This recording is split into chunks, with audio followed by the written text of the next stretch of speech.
বড় বউয়ের রুমের দরজা দিয়ে ঢুকতে দেখলাম আমার ছোট ছেলে অপু প্রবাসী ছেলের বউয়ের ব্লাউজের বোতাম খুলছে।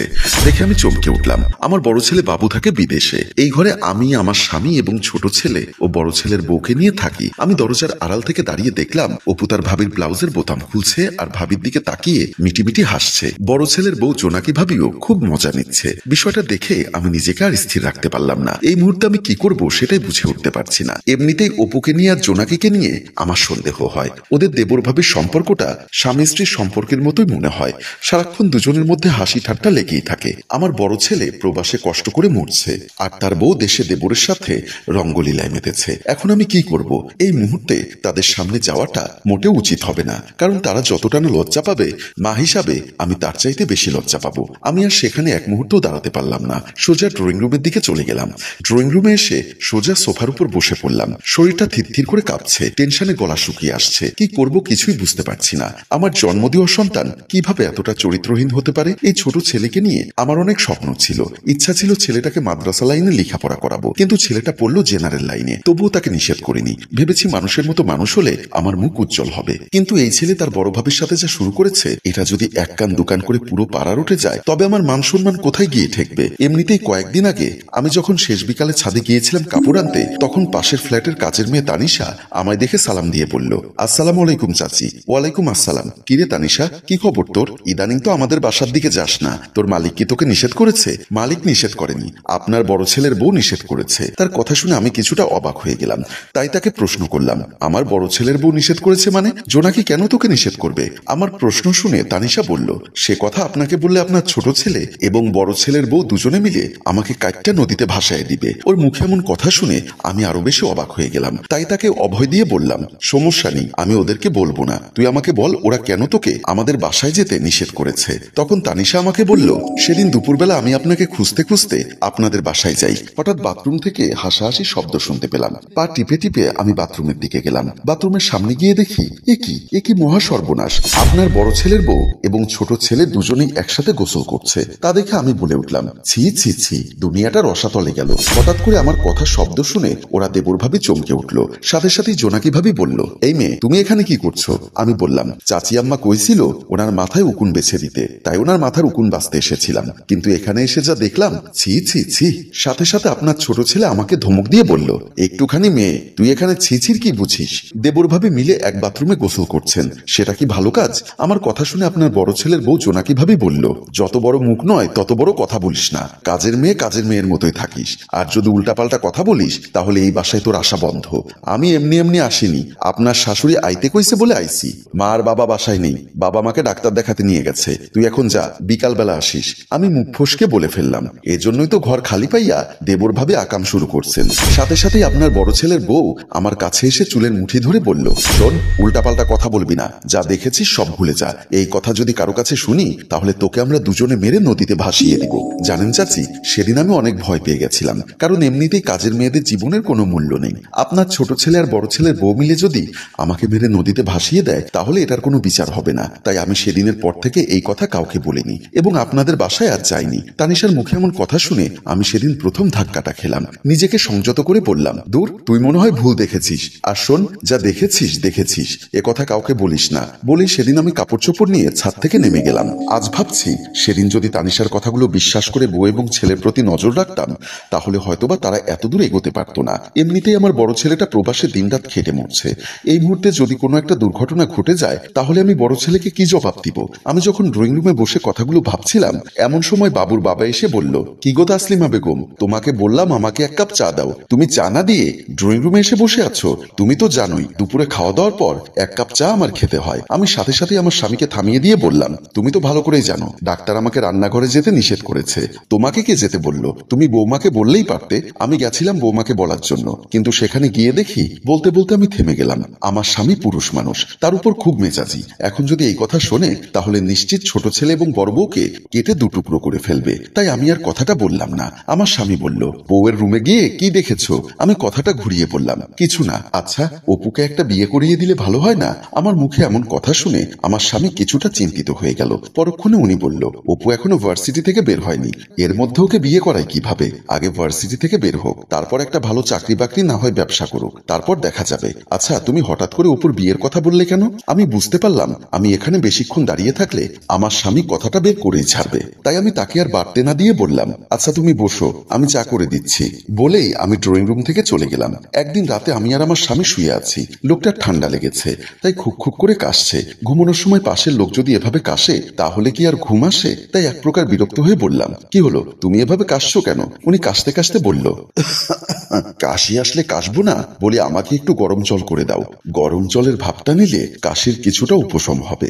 ডাক্তার আমাকে চুলার কাছে যেতে নিষেধ করেছে। আমি যেতে পারবো না। ডাক্তার তোমাকে চুলার কাছে না যেতে বলেছে। বাবুর বউকে তো নিষেধ করেনি। তুমি গিয়ে বৌমাকে একটু বলো। শেষ পর্যন্ত আমি নিরুপায় হয়ে বাবুর বউকে কথাটা বলতে বের হয়ে গেলাম। বড় বউয়ের রুমে এসে দেখি রুমে বড় বউ নেই। আমি চমকে উঠলাম, এত রাতে জোনাকি কোথায় গেল? হঠাৎ মনে পড়লো হয়তোবা বাথরুমে গেছে। তাই আমি বড় বউকে খুঁজতে বাথরুমের দিকে গেলাম। বাথরুমের সামনে এসে দেখি বাথরুমের দরজা খোলা, সেখানেও বৌমা নেই। তাহলে বৌমা কোথায় গেল? আবার মনে পড়লো বিদেশ থেকে বাবু প্রায় সময় রাতে ফোন করে, হয়তোবা স্বামী কল করেছে, তাই কথা বলতে বলতে বেলকনির দিকে চলে গেছে। আমিও তাকে খুঁজতে বেলকনির দিকে গেলাম।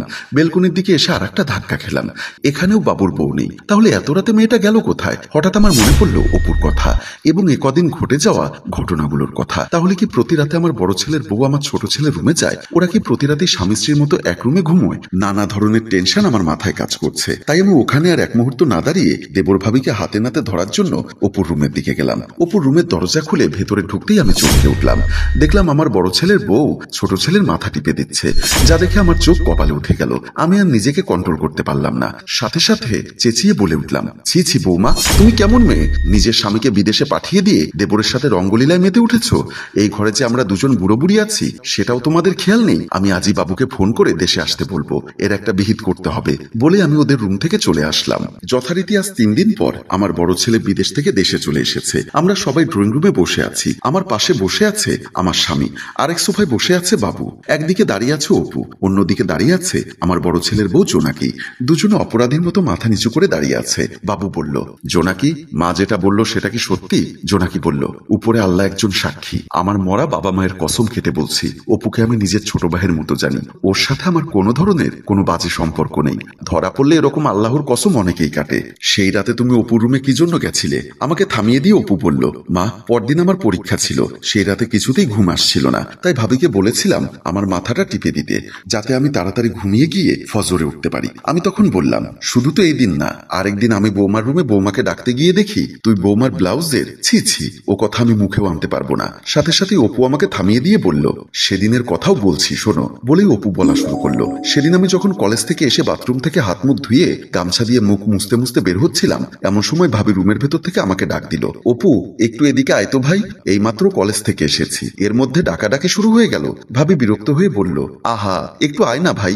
শেষ পর্যন্ত আমি নিরুপায় হয়ে ভাবির রুমে ঢুকলাম। ভাবির রুমে এসে দেখলাম ভাবি বুকের সাথে ব্লাউজ একটা ধরে দাঁড়িয়ে আছে। ভাবিকে এই অবস্থায় দেখে আমি বললাম, কি হলো, তোমার বুক থেকে কি পড়ে যাচ্ছে? এভাবে কি ধরে আছো? ভাবি বলল, ইদানিং দেখছি তোর মুখে কোনো কিছু আটকায় না, তুমি এভাবে ধরে দাঁড়িয়ে আছো। আর আমি বললেই দোষ গুণের কথা পরে বলিস, আগে আমার ব্লাউজের বোতামগুলো লাগিয়ে দে। আমি হাসতে হাসতে বললাম, তোমার লজ্জা করে না বিবাহ উপযুক্ত একটা ছেলেকে দিয়ে নিজের ব্লাউজের বোতাম লাগাতে? কি করব, এই ঘরে তো আমার কোনো ননদ নেই। যা একটা শাশুড়ি আছে, ওনাকে দেখলাম শ্বশুরের সাথে ঘুমিয়ে আছে, তাই ওনার ঘুম আর ভাঙায়নি। অনেকক্ষণ ধরেই নিজে নিজে চেষ্টা করলাম, ব্লাউজের বোতামগুলো পেছনে হওয়াতেই নিজে নিজে আটকাতে পারছি না। আগে আটকাতে পারতাম, ইদানিং একটু বেশি মোটা হয়ে যাওয়াতে নিজে নিজে বের পাই না, তাই তোকে ডেকেছি। আর তাছাড়া তুই তো আমার ছোট ভাইয়ের মতো, আমি জানি তুই আমাকে নিয়ে কখনো বাজে চিন্তা করবি না, তাই তোকে ডেকেছি। ভাবির এমন অসহায়ত্ব দেখে আমি বললাম, আজ কয়েক বছর ধরে দেখছি তুমি এই ব্লাউজগুলো ব্যবহার করছো, কয়েকটা নতুন ব্লাউজ কিনতে পারো না? নতুন ব্লাউজ কেনার টাকা কই? তোর ভাই একটা বিদেশে তেমন একটা টাকা পয়সা ইনকাম করতে পারছে না, তাই ঠিক মতো টাকা পয়সা পাঠাতে পারছে না। মাস শেষে যে কটা টাকা পাঠায় তা দিয়ে তোর পড়ালেখার খরচ, বাবা মায়ের ঔষধ খরচ, বাসা ভাড়া এবং সংসার খরচ চালাতে হিমশিম খাচ্ছি। তার উপর নিজের যে নতুন শাড়ি ব্লাউজ কিনবো সেটা আর হয়ে ওঠে না। নে এখন এত কথা না বাড়িয়ে আমার ব্লাউজের বোতামগুলো লাগিয়ে দে। বলেই ভাবি আমাকে দিয়ে ব্লাউজের বোতামগুলো লাগাতে লাগলো। আমিও নিরুপায় হয়ে ভাবির ব্লাউজের বোতামগুলো লাগাতে লাগলাম। সব কথা শোনার পর আমি বললাম, আচ্ছা মানলাম সেদিনও আমার দেখার ভুল ছিল, কিন্তু পাশের ফ্ল্যাটের মোর্শেদ ভাইয়ের কাজের মেয়ে তানিশা যা আমাকে বলল সেটার কি হবে? কাজের মেয়ে তানিশা আবার তোমাকে কি বলল? কিছুদিন আগে আমি যখন কাপড় আনতে ছাদে যাই তখন তানিশা আমাকে বলল সে নাকি একদিন দুপুরে আমাকে খুঁজতে এসে দেখে বাবুর বউ আর অপু একই বাথরুমে গোসল করছে। কথাটা শুনে বাবু অবাক হয়ে আমার দিকে তাকালো, তারপর সে তার স্ত্রীকে ধমক দিয়ে বলল, এবার এবার বলো, মা না হয় বয়স্ক মানুষ, চোখে ভুল দেখেছে, কিন্তু পাশের ফ্ল্যাটের কাজের মেয়ে সেও কি ভুল দেখেছে? বাবুর কথা শুনে অপু বলল, না ভাইয়া, কাজের মেয়ে তানিশা ভুল দেখেনি, যা দেখেছে সত্যিই দেখেছে। সাথে সাথে বাবু বলল, ছি, এ কথাটা বলতে তোর লজ্জা লাগলো না? আগে তো আমাদের কথা শুনবে, তুই আবার কি বলবি? তখন অপু বলল, সেদিন আমি কলেজ থেকে এসে যখন গোসল করছিলাম তখন অনুভব করলাম আমার পিঠে অনেক ময়লা হয়েছে, যেটা আমি নিজে নিজে পরিষ্কার করতে পারছিলাম না। এইদিকে পিঠটাও বেশ চুলকাচ্ছিল, তাই নিরুপায় হয়ে ভাবিকে ডাকতে লাগলাম, ভাবি, এই ভাবি, কোথায় তুমি? ভাবি তখন রান্নাঘরে রান্না করছিল। ওখান থেকেই বলল, এই তো আমি রান্নাঘরে রান্না করছি, একটু এদিকে এসো তো ভাবি, আমি চুলায় তরকারি চড়িয়েছি, এখন আসতে পারবো না। আমি তখন বাথরুম থেকে বললাম, তুমি যদি এখন না আসো তাহলে আমি এসে তোমার মাথার উপরে এক বালতি পানি ঢালবো। ভাবি ভালো করেই জানে আমি একরোখা স্বভাবের, এখন যদি ডাকে সাথে সাথে না আসে তাহলে যেটা বলেছি সেটাই করব। তাই নিরুপায় হয়ে ভাবি বাথরুমের দিকে আসলেন। বাথরুমের সামনে এসে বলল, কি রে, কি হয়েছে, এভাবে ডাকছিস কেন? আমার পিঠটা একটু ডলে দাও তো, মনে হচ্ছে অনেক ময়লা জমেছে, খুব চুলকাচ্ছে। ভাবি ভেঙচি কেটে বলল, ঢং দেখে আর বাঁচি না, বাবা মা ডাক্তারের কাছে গেছে, ওখান থেকে এসেই খেতে বসবে, রান্না বান্না করতে দেরি হলে আমার 14 গোষ্ঠী উদ্ধার করবে। কিছু হবে না, 2 মিনিট ডলে দিয়ে তারপর চলে যেতে পারবে। পারবো না, কারণ তুই এখন বড় হয়েছিস, তাই তোকে আমার ভয় লাগে। কি বললে, তুমি আমাকে ভয় পাও? দাঁড়াও, তোমার ভয় ভাঙাচ্ছি। বলেই আমি ভাবিকে ধরে বাথরুমের ভেতরে ঢুকিয়ে গোসলের ঝর্ণার পাইপটা ছেড়ে দিলাম, আর ভাবিও ভিজতে লাগলো। ভাবি বলল, এ কি করছিস, আমাকে ভিজিয়ে দিচ্ছিস? না ভিজিয়ে কি করব? আচ্ছা তুমি বলো তো ভাবি, তোমাকে কি আমি কখনো ভাবির চোখে দেখেছি? না, আমি সবসময় মনে করি তুমি আমার বড় বোন, মায়ের মতো। হয়েছে, আর আবেগ দেখাতে হবে না, এভাবে আমাকে ইমোশনাল ব্ল্যাকমেল করিস। দাঁড়াও, তোমাকে আমি প্রফেশনাল ব্ল্যাকমেল করছি। বলেই পাইপটা আরো জোরে ছেড়ে দিলাম এবং দুজনে হাসাহাসি করতে লাগলাম। এমন সময় সেখানে এসে হাজির হয় পাশের ফ্ল্যাটের কাজের মেয়ে তানিশা। সে হঠাৎ করে বলে ওঠে, ছি ছি ছি, দুনিয়াটা রসাতলে গেল। যা শুনে আমি আর ভাবি দুজনে চমকে উঠি। সব কথা বলা শেষ হলে অপু বলে, আমার ভাবতেই লজ্জা লাগছে, আমার জন্ম দেওয়া মা আমাকে ভুল বুঝছে, অহেতুক সন্দেহ করে আমার মায়ের মতো ভাবিকে সন্দেহের কাঠগড়ায় দাঁড় করালো। বিশ্বাস করো ভাইয়া, তোমার বউকে আমি কখনো ভাবি হিসাবে দেখিনি। আমার যেহেতু কোনো বোন নেই, তাই সবসময় তাকে বড় বোনের মতো সম্মান করেছি। একজন ভাই বোনের মধ্যে যেরকম দুষ্টু মিষ্টি সম্পর্ক থাকার কথা, আমাদের মধ্যেও তেমন দুষ্টু মিষ্টি সম্পর্ক রয়েছে, যে সম্পর্কে কোনো পাপ নেই, নেই কোনো লালসার স্থান। এই সম্পর্ক শাশ্বত পবিত্র সম্পর্ক। হ্যালো ভিউয়ার্স, অনেক দেবর ভাবি আছে আপন মায়ের পেটের ভাই বোনের মতো, যাদের এমন দুষ্টু মিষ্টি সম্পর্ককে আমাদের এই সন্দেহবাদ সমাজ ভিন্ন চোখে তাকায়। দেবর ভাবির সম্পর্ক মানে যে খারাপ সম্পর্ক হবে তা কিন্তু নয়। আসুন আমরা সব সম্পর্ককে সুন্দর দৃষ্টিতে দেখি, তাহলেই বদলে যাবে আমাদের সমাজ এবং পরিবেশ। সুখী হোক প্রতিটি পরিবার। আমাদের গল্পটি সম্পর্কে আপনাদের মূল্যবান মতামত কমেন্ট বক্সে লিখে জানান, আর গল্পটি ভালো লাগলে এক্ষুনি শেয়ার করে দেওয়ার অনুরোধ রইল। ধন্যবাদ।